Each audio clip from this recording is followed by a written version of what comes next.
Good morning friends, welcome back to my channel Shilpi's ফ্যামিলিতে আরেকটি নতুন ব্লগে তোমাদের সবাইকে অনেক অনেক ওয়েলকাম করছি। আশা করি তোমরা সবাই ভালো আছো, আমিও ভালো আছি। আজকের ভিডিওটা দেওয়ার আগে 10 বার ভাবছি দেবো কি দেবো না, দেবো কি দেবো না।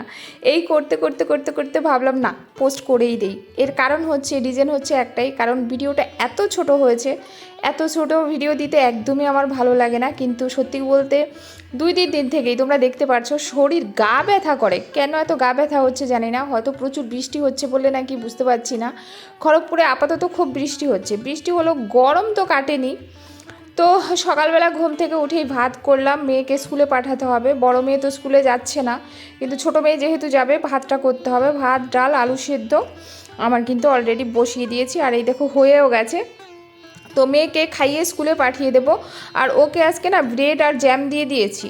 হ্যাঁ, তো আর এখানে দেখো, সত্যি কথা বলতে সবজি বাড়ন্ত, এখানে একটু শুটকি, এটা আমার জন্য করছি। তো এই যে কিছু জামা কাপড়, বেশি না, অতিরিক্ত তো ধোবই না, কারণ এত বাইরেটা অন্ধকার হয়ে আসছে, মানে বলার মতো না। মনে হচ্ছে এক্ষুনি একেবারে সব মানে ভাসিয়ে নিয়ে চলে যাবে।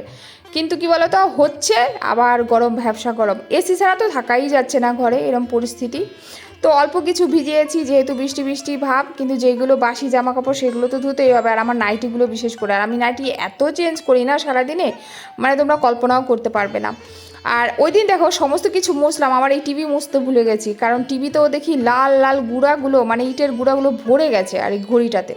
তো এটা একটু মুছে নিলাম। আর এই দেখো এখানে একটা কাঁঠাল, আমার পাশে বাড়ির একটা দিদিভাই আমাকে প্রচণ্ড ভালোবাসে, ওদের বাড়িতে প্রচুর কাঁঠাল নামিয়েছে। তো দিদিভাই ফোনে বললো শিল্পী খাবে, আমি বলছি হ্যাঁ দিদিভাই পাঠিয়ে দিও, আমার মেয়েরা খুব ভালোবাসে।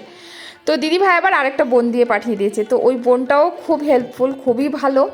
তো ও নিয়ে আসছে, দেখি মানে কেমন হয়। বললো দিদিভাই দেখো শিল্পী ভিতরে কেমন হবে জানি না, তবে ভালোই হবে। তো খড়গপুরে এসে জানো না, আর যা পাই না পাই, পাশের আশেপাশের দিদি ভাই বোন তাদের ভালোবাসা অঢেল পেয়েছি।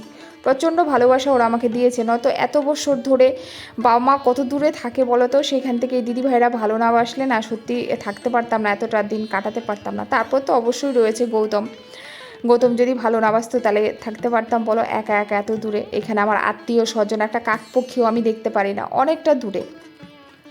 তো সেখান থেকে এই মানুষগুলোকে ওদের কথা যত বলবো ততটাই কম।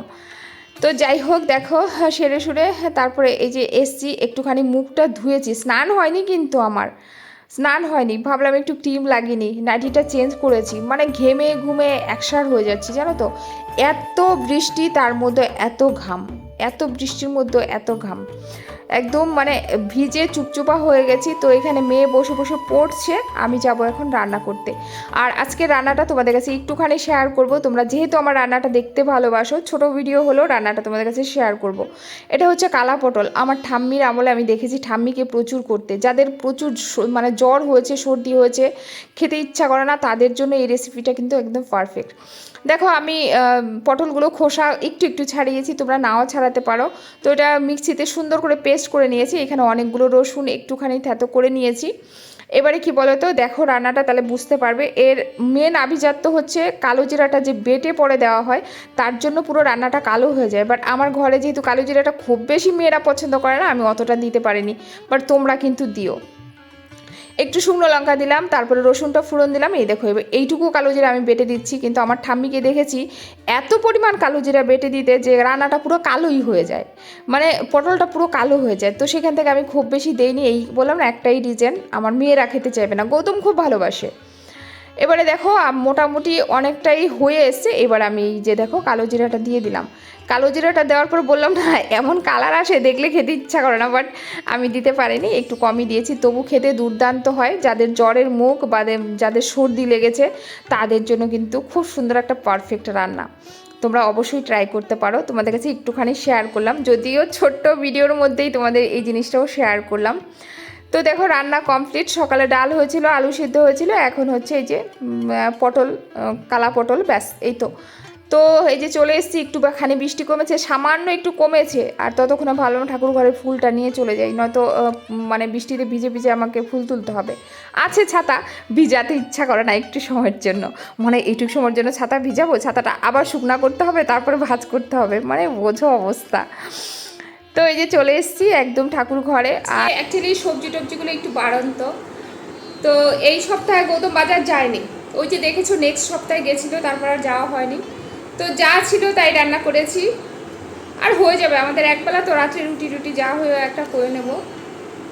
অ্যাকচুয়ালি কী হয়েছে বলো, গা ব্যথা কেন কি জানি, এখন কি সবার হচ্ছে। মা আবার ফোন করার পরে মা বলল যে আমারও হচ্ছে। দিদিকে ফোন করলাম, দিদি বলে হ্যাঁ রে গা ব্যথা আমারও হচ্ছে। তো সবারই হচ্ছে, জানি না সিজনের জন্য কিনা, প্রচুর গা ব্যথা হচ্ছে। আর এত বৃষ্টি, এই বৃষ্টিতে না কাজ কি করব বলো তো ওই তো ঘরে বসে খাওয়া দাওয়া ঘর গোছানো, এই তো কাজ। চলো স্নান করলাম, পুজো দিলাম, একটুখানি বসি, তারপরে আবার বিকেলে তোমাদের সাথে কথা হচ্ছে। জানি না বিকেলে কতটা কি দেখাতে পারবো, কারণ এই বৃষ্টির মধ্যে। চলো, তো এই যে বিকেলে মেয়েকে ছাড়তে এসে ঢুকলাম একটু মিও মোড়ে। মেয়ে বায়না করেছে, বড় মেয়ে, মা একটুখানি কিছু চিকেন পকোড়া বা পনির পকোড়া কিছু নিয়ে আসবে, যেটা হয় সেটাই নিয়ে আসবে। তো ওইখান থেকে নিলাম একটুখানি পনির পকোড়া, এটা নিয়েই ঘরে ঢুকলাম। ভিডিওটা আজকে আর বেশি কন্টিনিউ করতে পারলাম না। তোমরা সবাই ভালো থেকো, দেখা হচ্ছে নেক্সট ভিডিওতে, টাটা।